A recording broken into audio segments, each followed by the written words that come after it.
es en train d'énumérer, condamné à perpétuité. tu pouvais être condamné à perpétuité. Banasema non, comme on a défendu un article flani, Sabile banaleta ma article moi fulani. bon, il est condamné à 15 ans. Hivi tuna diminué kwa peine, anakuwa condamné mu 15 ans. Anatosha tena article ingi. Et puis on fait sortir encore un autre article. L'article na yo, Cet article aussi, il a fait tena kudiminuer ile peine. inatosha motena mu peine mule inashuka kotena. Unasikia mtu alikuwa condamné à perpétuité. Una mtu le bali condamné wa miaka ya milele. Anamupatia 5 mois ou 5 Banamufunga tu 5 mois ou 6 mois. asema mtu anatoka. Asa mtu anatoka en prison. Au mtu kuna dawa sana. Ah, cette personne a beaucoup de connaissances de fétiches. Non, c'est parce qu'avocat wake alikuwa na bagage. C'est parce que son avocat avait un bagage. Mama ani kwa na bagage parole ya Mungu. Maman Annie est aussi un bagage, la parole de Dieu. Bagage hata unaombea mtu. Même quand tu pries pour quelqu'un, Utaona na mtu unashikia sana Mungu anasema. tu vois quelqu'un comprendre et avoir la foi que Dieu a parlé. Une pleine prière sans verset de la Bible. Une prière qui kolaomba tu bila neno ya Mungu. Sans verset de la Bible. Amuna ta verset moya. Haina prière ya mzuri. Ça ce n'est pas une bonne prière. Amen. Amen. Jo komana unapasha kusoma sana. C'est pourquoi tu dois beaucoup lire la parole de Dieu. Kisha na maombi. Et aussi la prière. Maombi. Joko nasikia Yesu anasema mimi nenda kwa Baba. C'est pourquoi vous entendez Jésus dire je pars vers le Père. Mitumia msaidizi. Je vous enverrai un aide. Huyo msaidizi atanifundisha. Cette aide va vous enseigner Maneno iliyofichama les choses qui sont cachées na maneno itakuja. et des choses à venir. Le Saint-Esprit. C'est le Saint-Esprit. Saint-Esprit ndio anatusaidia kumediter. C'est le Saint-Esprit qui nous aide à méditer. Kama Saint-Esprit haina méditation, Si le Saint-Esprit n'est pas dans la méditation, tu vas lire des choses que tu ne comprendras pas. Deuxième méthode ya méditer parole ya Mungu. Le deuxième point pour méditer la parole de Dieu, c'est lire et relire. ni kusoma na kusomulula au kusoma mara mbili. Amen. Amen. Lire et relire. Kusoma tena kusoma mara ingine. Maintenant comment lire? Kutasoma je? Il y a une lecture silencieuse. Kuko kusoma kwa kimya. Kisha il y a une lecture courante. Na kuko kusoma kwa kusema tu. Kunakuwa na lecture expressive. Na kunakuwa kusoma kwa uko nasema ile misemo à haute voix. Amen. Amen. Unabeba Biblia yako. Unakamata Biblia yako. Mbele ya kuifungula. Avant d'ouvrir la Bible, unaomba Mungu. Tu pries Dieu. Una évoquer Saint-Esprit. Tu invoques le Saint-Esprit qui puisse t'aider. Sale unafungula sasa. Maintenant quand tu ouvres ta Bible, hapana kwanza mara moja l'homme, non. Unaanza wewe moja lecture silencieuse ya ndani ya moyo. Tu commences à lire intérieurement. Unasoma. Tu lis. Unafikisha pale unapenda kufikisha. Tu t'arrêtes là où tu voulais t'arrêter. Unarudilia mote. Tu reprends encore. Silencieusement. Uko na soma mukimya ndani ya moyo. Unasoma. Tu lis. Kisha après unaanza lecture à haute voix. Tu commences à faire une lecture à voix haute. Wewe moya uko munyumba. Toi seul dans la maison. Unaanza kusoma à haute voix. Tu lis maintenant à haute voix. Plus unasoma à haute voix, plus tu lis à haute voix, plus tu es en train de comprendre facilement. Et tu commences à comprendre encore. Parce que tu as déjà fait une lecture silencieuse. Parce que tu as déjà lu 2 fois silencieusement. Maintenant, pendant la lecture courante, pendant que tu fais la lecture à haute voix, là maintenant tu es en train d'associer les mots et les idées. Là, tu associes le mot et les idées. Amen. Lecture silencieuse. Kusoma kwa kimya. Na lecture courante. Na kusoma tena hivi na sauti. Na lecture ingine iko vivante. Na kusoma kwa unebifanya sabiko na ishi pale. Kisha na lecture ingine iko active. Na kusoma uko nafanya na mouvement. Pale uko nasoma. Wakati uko nasoma. Tu es en train de faire même des gestes. Uko nafanya na mfano. Plus unafanya ma gestes. Plus tu fais des gestes. Plus uko nasoma. Plus tu lis. Tu es en train de comprendre facilement ce que tu es en train de dire. Et tu comprends bile uko nasoma. Amen. C'est ça méditer la parole. Na njoko chunguza neno la Mungu. Na méditer vile. Et si tu médites de cette façon, bien prêcher ta ta parole. Utasubiri mzuri. Utakuwa na maproblème na malacune. Hautakuwa na matrou de mémoire. Amen, amen. Amen. Parce que tu as déjà fait cette lecture maintes fois toi-même. Ulisha kusoma mara mingi ile neno. Amen, amen. Amen. Kisha une autre lecture. Après une autre forme de lecture. C'est une lecture exploratoire. Ni kusoma kwa kutuvumbula.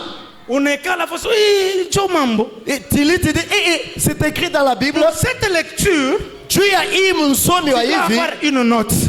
Tu dois avoir des papiers. Ah, terme bien. Je n'ai pas compris ces termes. Tu prends un bic. Au moment où tu es en train de lire, tu écris ça. Ce que tu écris là, tu vas encore le relire et chercher les mots qui correspond à ça. Unabeba sasa unebisoma malengine unabeba kamusi unaanza kuchunguza ni nini inaandikiwa mule. Amen, amen. Amen.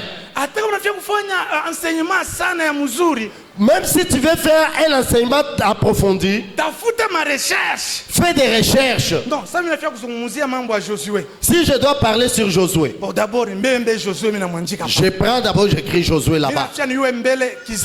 Je dois connaître la famille de Josué. Je dois comprendre il vient d'où. Je dois savoir il a écrit quoi. Je dois savoir ce qu'il a fait. C'est ni kusoma kule kwa utafuti. Amen, amen. Amen. Utaona unafundisha. Tu vas voir, tu enseignes. On dit apparemment c'est le disciple qui n'est pas mort. Il a fait des recherches. Il a beaucoup lu. Amen, amen. Amen. C'est la façon de lire. Lecture analytique. Il y a quoi ile lecture wanasema ya kukatakata vipande kuchuzu muketo. Donc analytique, analyser. Ile lecture analytique maana yake ya kujifunza. Unaanza kuanalyze. Unaanza kufunza vipande. Historia banesemea wapi? Cette histoire, on parle de ça où? Je me souviens quand j'étais encore élève. Nakumbuka kati nilikuwa mwanafunzi. Un texte quelconque. Bantupatia texte mwa fulani. On lit d'abord le texte. Tunasoma texte ile. Maintenant le professeur ou l'enseignant dit. Sasa mwalimu anazuliza. De qui parle-t-on dans ce texte? Banasemea nani umu mukitabu? Amen, amen. Amen. De qui parle-t-on dans ce texte? Mui kitabu beko nasemea monju ya nani? Combien de personnages parlons-on dans ce texte? Mui texte tunasoma muko bantu ngapi banebataya mo? Jo sasa wewe unaanza kuangalia ma texte yako, unaanza kujiposer ma question. Tu commences à regarder dans ton texte en te posant des questions. Ici on parle de qui? Ah, on parle de Jésus. Ah, beko nasemea juu ya Yoshua. Ah, on parle de Josué. Banasemea juu ya Yoshua ya kweli. Kisha unasema banasemea wapi? On est en train de parler de ça où? John m'analyse. Ça c'est ce qu'on appelle l'analyse. Unasema na nani Josué? Josué parle avec qui? Josué banampatilia yonjua nini? Pourquoi on a dit à Josué ces paroles? Jo lecture analytique. C'est ce qu'on appelle la lecture analytique. Amen, amen. Amen. Je vous donne les méthodes pour méditer la parole de Dieu. Nemipatia manamna ya kujifunza neno ya Mungu. Ya kwanza j'ai dit c'est la prière. Pour la première fois j'ai dit c'est la prière. La deuxième méthode c'était lire et relire les passages. Namna ya pili ni kusoma mara mingi neno ya Mungu. C'est là que je vous ai donné comment lire. Ni pale nilimpatia namna gani utasoma. Troisième méthode. Na méthode ya tatu pour méditer la parole de Dieu. Juu ya kuchunguza neno ya Mungu. C'est converser soi-même. Ni kusemezana wewe mwenyewe. Ile saa usha kusoma. Pendant que tu as déjà lu, tu commences à faire ce qu'on appelle les monologues. Tu veux comprendre qu'est-ce que tu as écouté. Amen, amen. Amen. Alléluia. Amen. Qui a déjà élevé une chèvre? Ok. Papa, on t'avait vu élever des chèvres aussi. Qui a déjà vu une chèvre? Même un bouc. Ok. Moi j'ai déjà élevé aussi une chèvre. Un jour, j'ai observé la chèvre. Moi, j'observe plus la nature. Madame est là, elle connaît. Maintenant, un jour, j'ai vu des poules arriver. La poule et ses poussins. J'ai jeté à manger. J'ai vu que la maman va tout manger.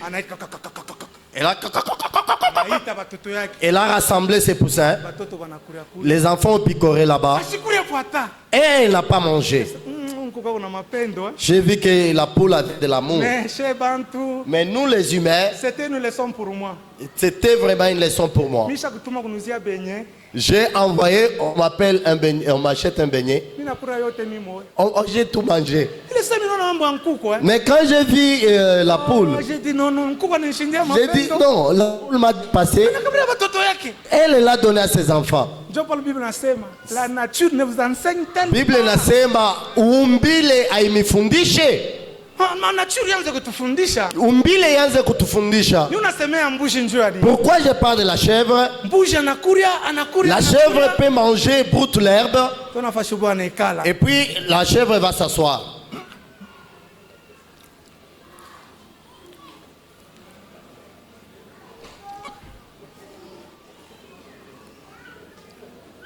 Il fait quoi? Il fait quoi? Il mange quoi? Hein? Il mange quoi? Maman,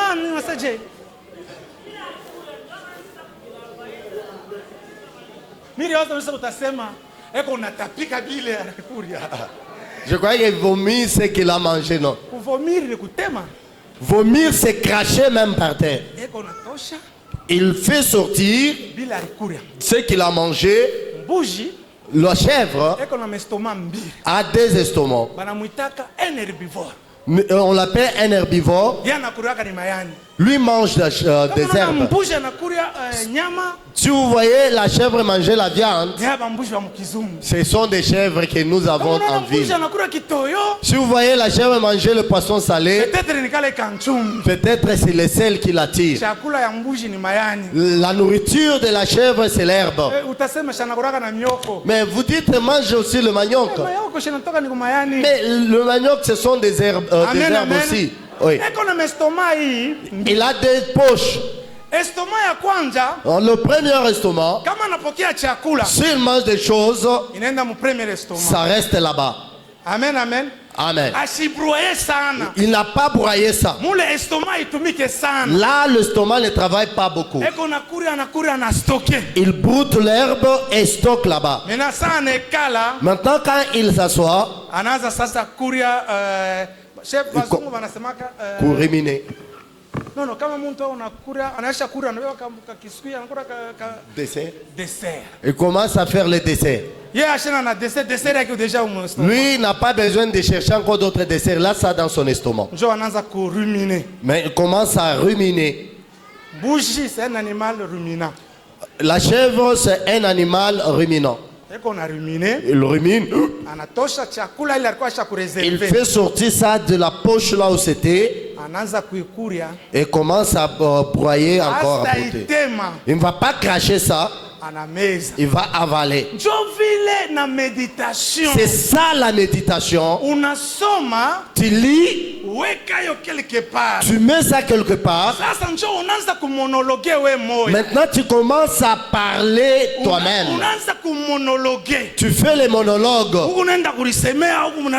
Tu te parles sur ça. Ce que tu as médité. Là tu as fait la méditation. Amen, amen. Amen. C'est une méthode pour méditer la parole de Dieu. Ni méthode moya ya kuchunguza neno ya Mungu. Parler en soi-même.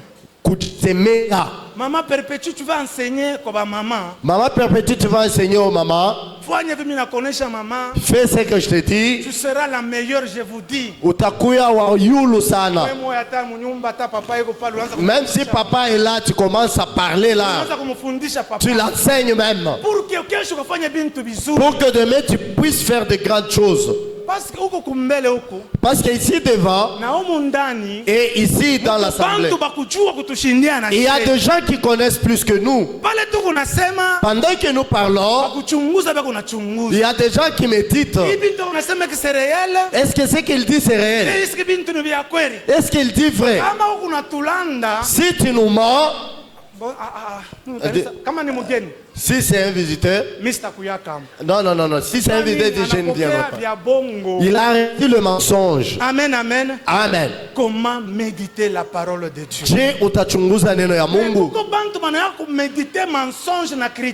Il y a des gens qui sont champions dans des critiques et des mensonges. Il médite ce qu'il va mentir demain. Il fait des rubriques pour calomnier les gens. Il prépare son mensonge pour demain. Imaginez quelqu'un qui prépare les mensonges. Et ces mensonges, il les a kuendelea monde entier. Maintenant, pourquoi pas nous qui prêchons la parole de Dieu? Nous ne pouvons pas méditer la parole de Dieu. Parce que la parole c'est Dieu. Comme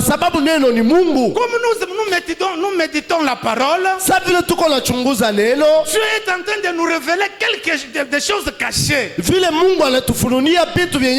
avons déjà demandé le Saint-Esprit, le Saint-Esprit est en train de nous enseigner. Qu'est-ce que je vais dire au peuple de Dieu? En tout cas, il ne faut pas dire non, aujourd'hui ils vont me sentir. Non, ça ce n'est pas une bonne prédication. J'ai déjà suivi la prédication de Papa Jean-Louis. Il a enseigné qui va donner sa vie à Jésus. Qui? Deux. Qui va donner sa vie à Jésus? 4. Il y avait 14 personnes. C'était 14 ou 10. Lui-même a déjà oublié. 14 nouveaux convertis. 14. Pourquoi? Il a préparé pour les enfants perdus. Lui, il n'a pas préparé pour venir parler à l'église. Ils m'ont calomnié, je vais aller les parler là. Il a tout le pouvoir de t'appeler, de te gronder. Il n'a pas le temps de s'asseoir et venir jeter des sobriquets ici. Qu'est-ce qui va le faire peur pour t'inviter, te conseiller? Moi, il m'a déjà appelé plusieurs fois. Il dit que je suis petit dans cette église. Dans l'autre collège, il n'y a pas quelqu'un de son âge. Moi, personnellement, je vous dis, je lui dois du respect. Quand il m'appelle, vite je pars. Si je trouve un appel manqué, je ferai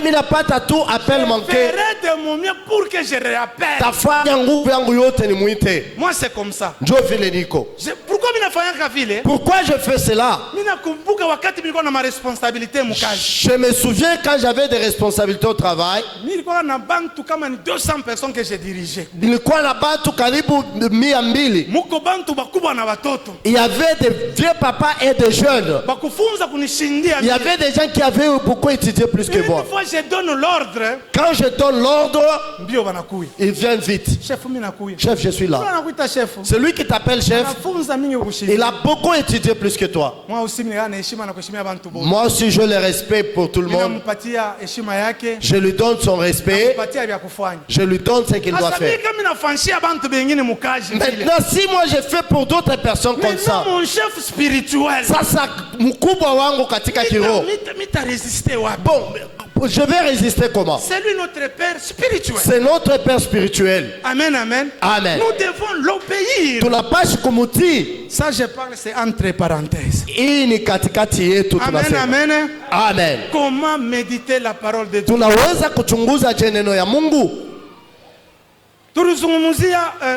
C'est parler de soi. Nous avons parlé par mambo ya kwanza kujisemezea. Une application concrète. Na kuiweka katika tendo kabisa kabisa. Vile unasoma mon frère Emile. C'est que tu as lu frère Emile. Au moment où tu as déjà médité, pendant que unamaliza kuichunguza, tu as déjà fait toutes les lectures possibles. Unaisha kusoma vile vyote vinastahili. Maintenant après la méditation, kisha kuchunguza, mettre maintenant en pratique ce que tu as dit. Kuweka sasa katika tendo bila ulisoma. Amen, amen. Amen. Amen, amen. Amen. Est-ce que tuko pamoja? Nous sommes ensemble. Amen. Amen. Amen. Amen. Kama tuko pamoja tupikie. Si nous sommes ensemble, acclamons pour le roi des rois.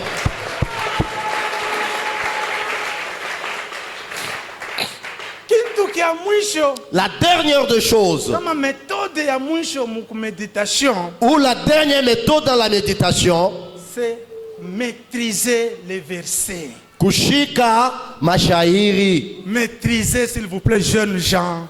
Biana mushike. Maîtriser les versets. Mushike mashairi. Tu as déjà préparé ton enseignement. Ushakutengeneza mafundisho yako. Mais tu n'as pas maîtrisé les versets. Aushike mkichwa mashairi. Nous, on a déjà vu quelqu'un. Tushakonaka mutu. Il veut parler, il veut nous prêcher. Anataka kutuhubiri. Il avait déjà préparé sur un papier. Alikuwa kutengeneza papier. Pour lui, il avait cru que c'était dans la Bible. Comme c'était un petit papier, il arrive au cher.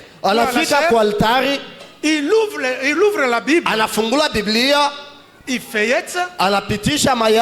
Il refeuillette. Il a vérifié. Akanam.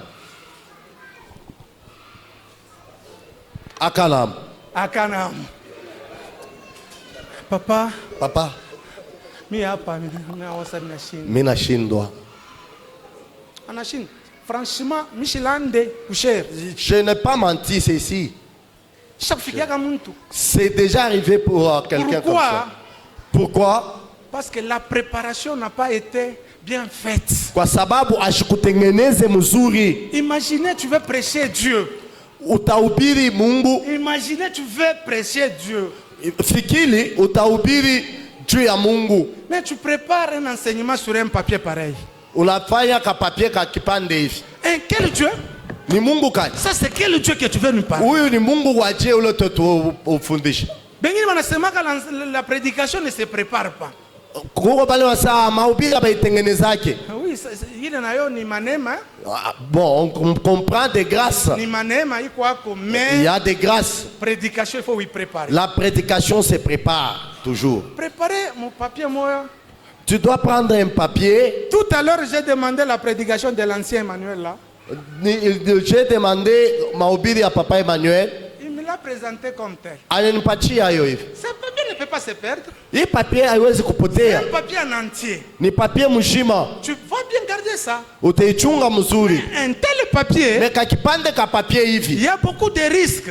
Mariske ko ya mingi. Soit le vent vient. Samo pepo inakuya. L'emporte ça. Inakabeba. Soit les souris. Ao bampanya. Dans nos maisons, il y a beaucoup de souris. Mumanyumba yetu mko bampanya tu ba mingi. La souris peut prendre ces papiers. Panya anaweza kubeba nda kufanya sangala. Comme tu n'as pas maîtrisé les versets, ça vile kumaîtriser ma verset. Tu vas échouer nous parler. Utashindwa vya kutuambia. Tu vas nous parler des histoires. Utetutekia ni maandishi sasa. Amen, amen. Amen. Amen, amen. Amen. Et d'ailleurs, même ici chez nous, c'est déjà passé cette histoire. Na huku kwetu ile mambo avlesha kutufikia. À la période de notre pasteur fait pasteur Mutunda. Mwakati ya papa pasteur Mutunda. Il donne un enseignant la prédication à un serviteur de Dieu. Akapatia mtumishi moya kuhubiri. Ce serviteur ne s'était pas préparé. Ule mtumishi ashikujitayarishe. Il vient ici à la chaire. Anafika huko kwa altari. Il nous présente seulement les passages bibliques. Anatupatia tu paka maandiko yenye kuandikiwa huko. Il dit quoi? Anasema nini? Amen. Je pense que vous tous vous avez écouté. Amen. Qu'est-ce que nous avons écouté? Et il est parti. anaenda. Et puis tu vas l'appeler, viens maintenant. Nous devons maîtriser les versets. Tunapaswa kushika mkichwa maverse. Maîtrise les versets. Maîtriser ma verset. Et d'ailleurs, vous les choristes, vous composez des chansons. Vous composez. Quand vous composez, il faut maîtriser les versets. Vous verrez que vous allez bien chanter. Et tu vas bien interpréter cela. Amen, amen. Amen. Amen, amen. Amen. Ça, c'est surtout quand tu veux prêcher la parole de Dieu. Tu dois mettre en pratique ces méthodes ici. Toi qui n'enseignes pas, qu'est-ce que tu vas faire? On nous lit le dernier passage. On va nous lire le dernier passage. Actes 17, 10, 12. Actes 17, 10, 12. Nous sommes dans Actes des Apôtres, chapitre 17, les 10 au 12e verset. Nous allons lire au nom de Jésus. Amen. Amen. Aussitôt, les frères firent partir de nuit Paul et Silas pour Bérée. Lorsqu'ils furent arrivés, ils entrèrent dans la synagogue des Juifs. Ces Juifs avaient des sentiments plus nobles que ceux de Thessalonique. Ils reçurent la parole avec beaucoup d'empressement. Beaucoup d'empressement. Beaucoup d'empressement. Et ils examinaient chaque jour les Écritures. Et ils examinaient chaque jour les Écritures. Pour voir si ce qu'on leur disait était exact. Pour voir si ce qu'on leur enseignait était exact. Était réel. Était véridique. 12. Non. Pas qu'à parler, mon frère.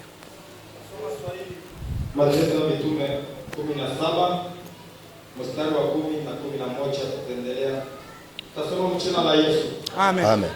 Mara moja ndugu walituma Paulo na Sila kwa usiku hata Beroya, nao walifika kule wakaingia katika sinagogi la Wayuda 11. Watu hawa walikuwa wema kuliko wale wa Thessalonika, kwa sababu walipokea neno kwa nia iliyokuwa tayari kabisa. Walitafuta maandiko kila siku kujua hakika ya maneno yale. 12. Basi watu wengi katikati yao waliamini pamoja na wanawake na wanaume wengi wa Yunani wenye heshima. Amen. Amen. Amen. Amen. Amen. Amen. Amen. Amen. Amen. Ini dernier chapitre tunasoma. Ça c'est le dernier chapitre qu'on vient de lire. Tunafia kufunga mabiblia tutoke twende. Nous voulons fermer nos Bibles et sortir. Paul na Silas. Paul et Silas. Banenda ku Thessalonicia. Ils sont allés à Thessalonique. Banenda banafundisha kule. Ils ont enseigné là-bas. Là où ils sont allés, les Juifs qui étaient à Thessalonique, ils ont rejeté les enseignements de Paul et Silas. Ils ont cherché comment les arrêter. Ils prêchaient sur Jésus. Ces gens-là ne vont pas comprendre. Maintenant, ils ont commencé à chercher comment arrêter. Le problème est arrivé jusqu'à Paul et Silas. Ils sont sortis de Thessalonique. Ils sont sortis de Thessalonique. Ils sont arrivés à Bérée. Bérée, Macédoine. C'est une ville qui est en Macédoine. Macédoine. C'est une des villes qui se trouve en Europe. Maintenant, il est Macédoine. Yougoslavie. Makedonia ile ndio ile baita Yougoslavie. Yougoslavie, très bien. Yougoslavie ndio banza kuitaka hii pays vile. Yougoslavie ya leo ndio ile ilikuwa Macédoine zamani. Quand on est arrivé en 2019, ils ont enlevé le nom de Yougoslavie. On a nommé ça Macédoine du Nord. Maintenant, la ville ici de Béré était dans c'était dans une vallée. Dans la vallée. La vallée était inondée de temps en temps. C'est une ville marécagée. Une ville c'est là que Paul et Silas se sont réfugiés.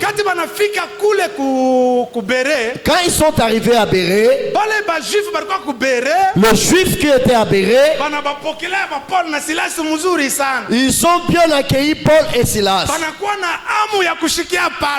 Ils ont eu la joie d'écouter la parole de Dieu. Amen, amen. Amen.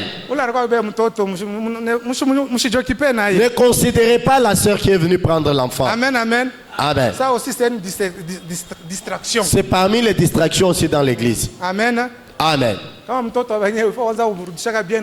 Avant la prédication, on remettait les enfants d'autrui.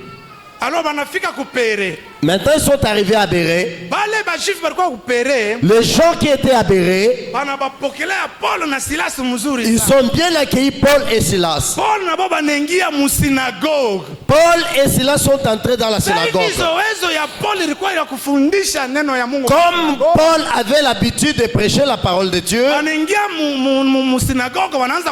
ils sont entrés dans la synagogue, ils ont commencé à enseigner.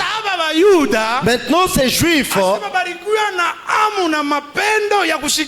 ils avaient la soif et l'amour d'écouter ce qu'on les enseignait. Ils se sont distingués des juifs qui étaient à Thessalonique. Amen, amen. Amen. Ils ont accueilli le message avec joie. Quand ils ont accueilli le message avec joie, ils sont sortis des synagogues. Ils sont arrivés chez eux. Ils ont commencé à méditer, à vérifier. Est-ce que ce que Paul a dit c'est vrai, exact? Et ce que Silas aussi a dit c'est exact. Ils ont commencé à méditer. Amen, amen. Amen. Pour qu'ils sachent si la parole était vraie. Si tu reçois la parole, médite ça aussi. Parce que la Bible dit ceci. Pardon. Jean 8:32. Dans Jean 8:32. Jean 8:32 dit ceci. Tu connaîtras la vérité. Et la vérité vous franchira. Donc lorsque tu reçois la parole de Dieu, médite ça. Parce que c'est une vérité. Parce que ni ukweli, il va te franchir. Il est takufanya kwa huru. Amen, amen. Amen. Si tu ne médites pas ça, comment est-ce que tu vas être affranchi? Ça peut être une parole mensongère. Tu gardes ça seulement comme ça. Amen. Amen. Quand nous enseignons, va chez toi à la maison, médite tranquillement. Il s'est trompé où l'ancien Clément? Où est-ce qu'il a bien dit? Si tu trouves un endroit où j'ai mal dit, n'hésite même pas. Viens me trouver. Papa ici tu as dit c'était comme ça.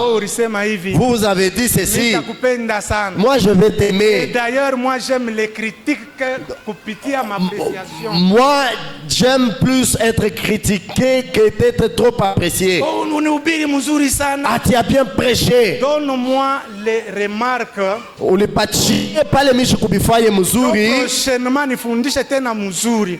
Juu ya kesho yake nitengeneze nifundishe mzuri. Amen, amen. Amen. Amen, amen. Amen. Amen, amen. Amen. Jo mambo tulikuwa nayo kufundisha. C'est le message qu'on avait aujourd'hui. Comment méditer la parole de Dieu? Utachunguza neno ya Mungu je? Kanisa yetu mzuri sana. Notre église est trop belle. Kama tuko na ubiri, si nous prêchons, mahubiri yetu reflete kanisa. Que le message que nous prêchons doit refléter l'église. Sabi kanisa ni ya mzuri. Comme l'église est belle, na maparole iko ya mzuri. Que des paroles soient aussi belles. Na maparole fortifie tena bantu. Que les paroles fortifient les gens. Wale barikuwa bakufunga wanafunguliwa. Ceux qui étaient dans des liens soient délivrés. Wale barikuwa bashibu kuamini wanaamini. Ceux qui n'étaient pas convertis qui se convertissent. Les repentants se repentissent. Et nous soyons bénis et prospérés dans la parole de Dieu. Que Dieu bénisse sa parole. Amen.